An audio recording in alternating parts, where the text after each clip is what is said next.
So this is what happens when you take Star Wars terrain and throw it onto a weird alien planet. I went full purple-pink Felucia vibes, and in this video, I'll show you exactly how I painted all of this, step by step, so you can try it yourself. Alright, let's get the less exciting stuff out of the way first, the bridges and gantries. I hit them with a black primer and then started sponging on some dark gray to build up texture. Feel free to really go to town with the sponge here. Don't worry about being too neat. If you go a bit overboard, you can always clean it up with more black later. It's super forgiving. Now, these bridges have a ton of holes and edges, so the sponge can only do so much. To get into all those tricky spots, I grabbed an old beat-up synthetic brush and started doing some really rough edge highlights, just hitting any edge I could find. I'm also doing a lot of stabbing motions along some of the edges. Nothing too aggressive, just enough to give the impression of wear, like it's been exposed to the elements over time. I don't want this terrain looking too beat up though. I'm aiming for a cleaner, more intentional look, but with enough subtle weathering to make the walkways feel used and grounded in the world. Lastly, I grab a dry brush to hit all those little holes and recesses on the gantry, just to catch some subtle highlights and tie everything together. Oh, and fun fact, despite the name, your brush shouldn't actually be completely dry. Keeping the bristles just slightly damp gives you a smoother, more natural finish. It's a small thing, but it makes a big difference. Alright, here's where the gantry is at so far. It's looking decent, but still a bit too dark for the look I'm going for. So I'm adding a colored strip right down the center to break it up a bit.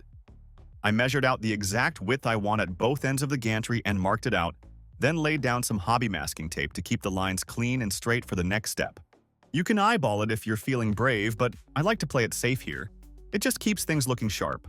That said, I'm going to be adding a bit of wear and tear later, so if it's not perfectly crisp, that's totally fine.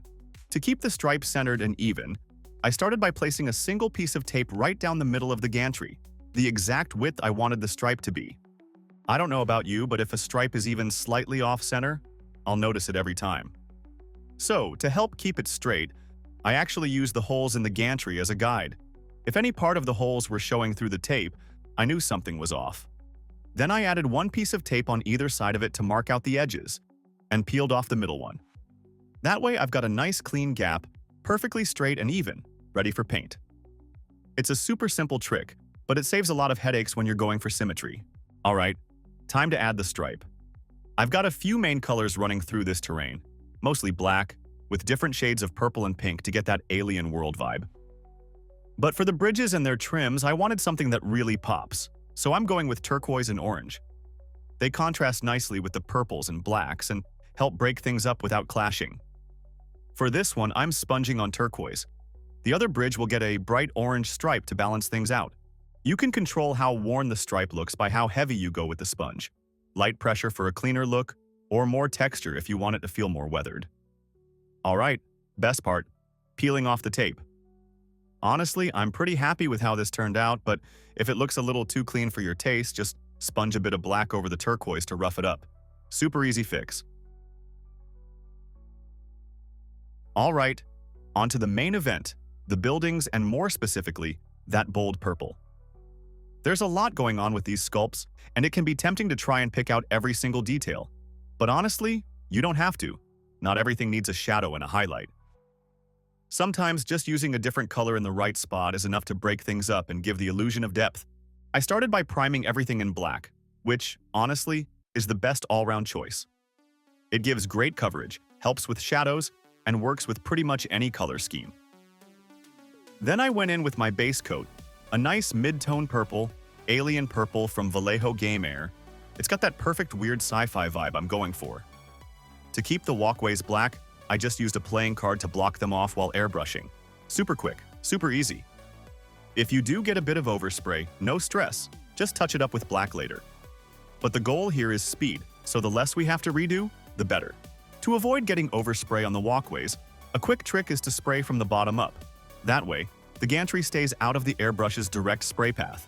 Or honestly, if you're wearing gloves, you can just use your hand. Whatever works to keep the black areas clean without overcomplicating things. You really don't need the perfect paint set to make this work. Honestly, every color I'm using for the purple came from a bargain bin. These paints aren't part of the same color triad or anything fancy, but that's actually what makes it more interesting. For the first highlight, I went in with Warlord Purple. It's got a bit of red in it, which gives a really interesting color shift and helps catch the eye as the light hits the surface. It's not a huge jump in brightness, but it adds that subtle depth that makes the purple feel alive.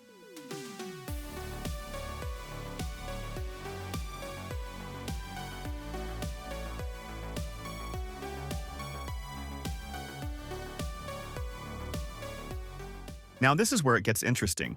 I'm doing a final highlight using a mix of Squid Pink and Warlord Purple. It really lifts the purple and gives it this glowing, almost ethereal quality. Honestly, the whole color palette is starting to remind me of that classic 70s to 80s synthwave art. Bright, surreal, and just a little bit otherworldly. And really, all of this smooth blending and subtle transitions, that dreamy, synthy vibe, it's only possible because of the airbrush. It just makes it so easy to layer colors and create those soft fades between tones, especially with a palette like this. You can do it by hand, but this method keeps things quick and seamless. Like I mentioned earlier, most of the paints I'm using for the airbrushing came straight from the bargain bin, Vallejo's airbrush range. A question I get a lot is, are they worth buying? And honestly, it depends. If you're happy to mix your own colors, then maybe not. But if you just want to sit down and airbrush straight from the bottle, no fuss, then yeah, they're pretty solid. I usually grab them when they're on sale, not full price. They're convenient, and when you're painting a whole table's worth of terrain, that matters. Once the highlights are done, take a step back and really look at your terrain. If you've gone a bit too bright in some areas, don't worry. It's an easy fix, and it's actually why I saved the shadows for last. I take some Vallejo Game Air Hexed Lichen and water it down heavily to make a glaze. Then I airbrush it into the deepest recesses and over any areas that need toning down. Because it's so thin, it doesn't completely cover your work. It just tints the highlights and pushes things back into shadow. It adds depth without undoing all the color transitions you've already built up. One thing to keep in mind when you're glazing over your highlights, make sure to hold the airbrush a good distance away from the surface. That softens the spray and helps avoid spiderwebbing or laying down too much color too quickly.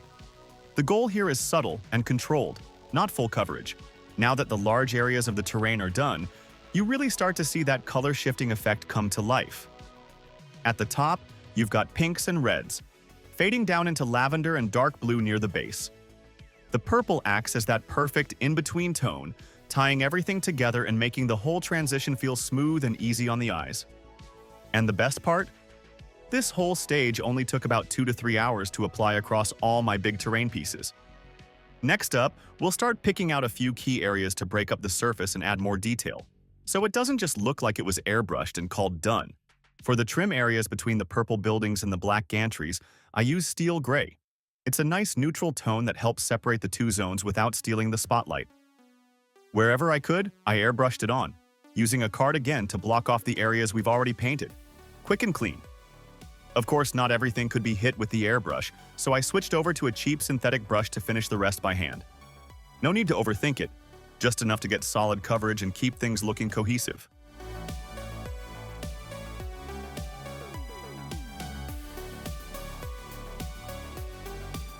Those who dare, win. And clearly, this terrain just wasn't colorful enough. So I added some orange to a few trim areas to really make them pop and push that contrast even further. These extra colors aren't getting any highlights or shadows. They don't need it. The goal here is just to break up all that purple and add some visual interest. That said, I will be adding a bit of weathering to tie everything together and keep it from feeling too clean.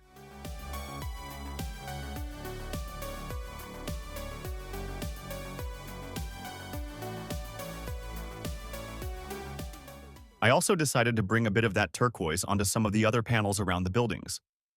It helps echo the color I used on the gantries and adds even more contrast across the set without feeling out of place. It's a bold color, but when it's spaced out just right, it really pulls everything together.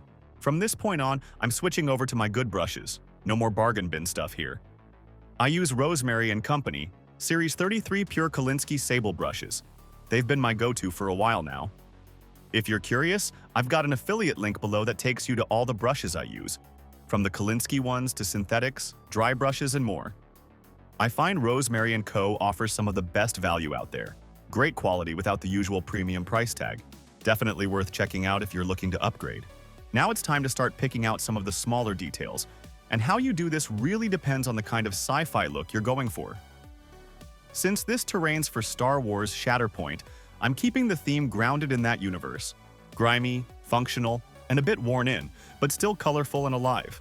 This step can really make or break the Star Wars vibe, because the details are what sell the universe. Star Wars consoles, computers, and workstations actually use a really limited color palette. Most of the buttons and screens are black, white, gray, dark blue, and bright red. I use stills from the Death Star interiors as reference, and yeah, those are the dominant colors almost everywhere. You might see the occasional green or yellow button, but 95% of it sticks to that core palette. So that's what I'm using here to keep everything feeling consistent and grounded in the Star Wars aesthetic. Alright, here's how it's looking so far. And honestly, we're getting there. A few more final touches, and this terrain's going to look absolutely amazing on the table. Just goes to show, you don't need to overcomplicate things to get bold, eye-catching results. Now I'm adding some wear and tear to the walkways in the blue trim, just to make them feel a bit more lived in. I grabbed a big synthetic brush and loaded it up with Vallejo charcoal and Sombre Grey, then wiped most of the paint off on a paper towel. From there, it's all about stippling and stabbing the surface. Really rough, random motions to build up texture and simulate scuffing and grime.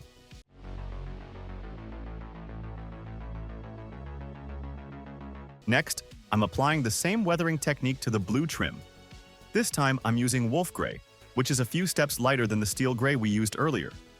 You want a decent jump in value here? If you just go with the next color up in the triad, you won't really see the wear and tear from a distance. It all just blends in. But with this brighter gray, the contrast pops and gives that proper worn-down, chipped look, even when you're standing across the table. If you're into printing your own terrain, or you're looking to get started with a 3D printer, I definitely recommend Anycubic for all your resin printing needs. You can use my code PAINTWISE at checkout to get $25 off your order, and there's an affiliate link below with everything you need to get started.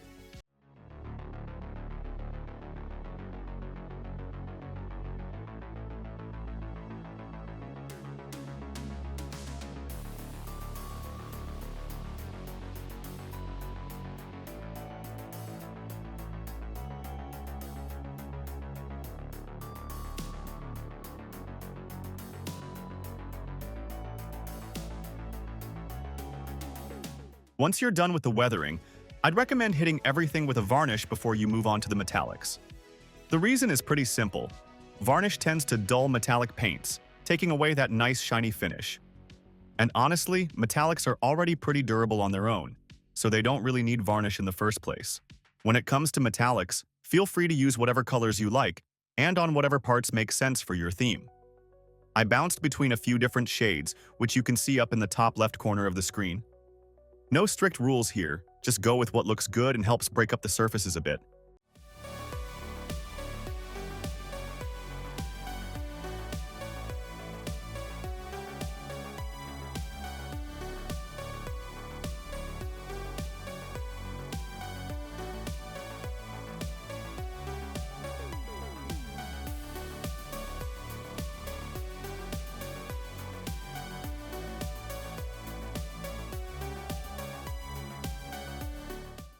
To finish off the metallics, I added a wash to give them some depth and definition.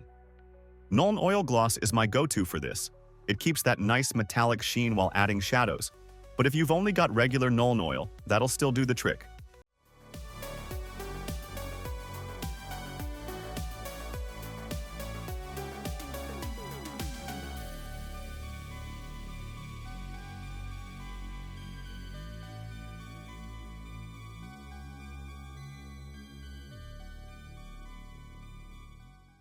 It's already looking amazing at this point, but I wanted to take it a step further by adding some OSL, object source lighting, around the lights.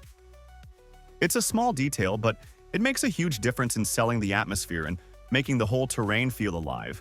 I didn't want to spend too long on this step, so I kept the OSL really simple. I used a bright blue to create the glow, then added a touch of pure white right on the light source itself to make it pop. Quick, easy, and it adds just enough drama to make the whole piece feel more alive.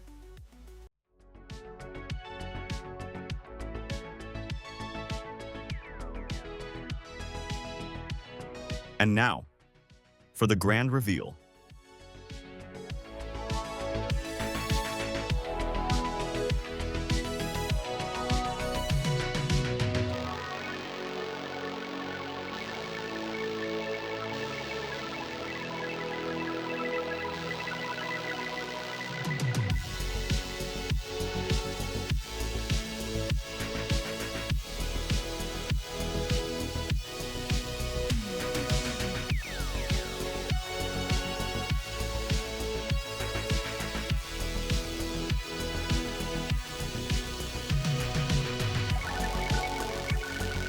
From bargain bin paints to alien synthwave vibes, here's the finished terrain, ready for Star Wars, Shatterpoint. It's bold, it's weird, and it's going to look amazing on the table. If you liked the video, go ahead and hit that like button, and maybe subscribe if you want to see more hobby content like this.